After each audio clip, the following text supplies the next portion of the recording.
श्री स्वामी समर्थ मंडळी, नमस्कार. आज आपण पाहणार आहोत भरल्या वांग्याचं भरीत, पण एका वेगळ्या पद्धतीने. तर मी आता वांग्याला चीर पाडून घेतलेले आहेत, तेल लावून घेते मी.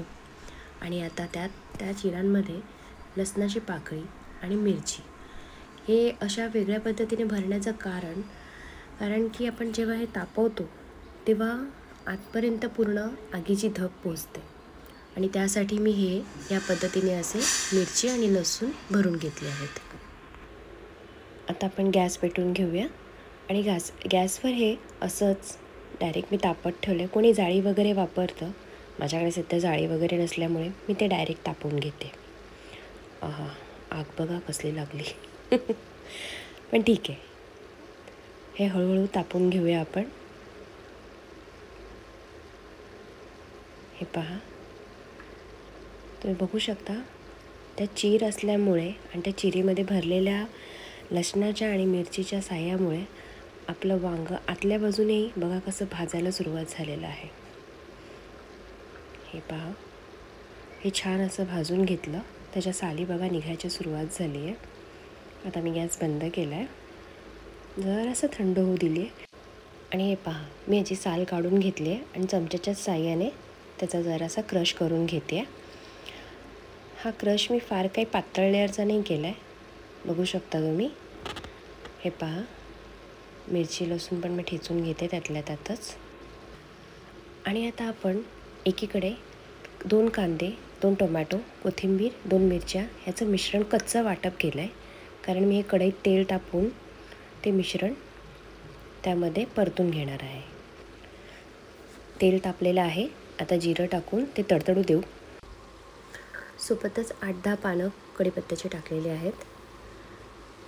हे तडतडल्यानंतर त्यात आपलं वाटलेलं मिश्रण टाकून घेऊ आणि हे मिश्रण छान तवंग येईपर्यंत परतून घेऊ. हे पहा, छान तवंग सुटायला लागला आहे. पण हे मंद गॅसवरच केलं आहे मी, कारण की फास्ट गॅसवर हे खूप करपण्याची शक्यता आहे. यात आता हिंग घालूया, हळद घालूया, धणे जिरे पूड.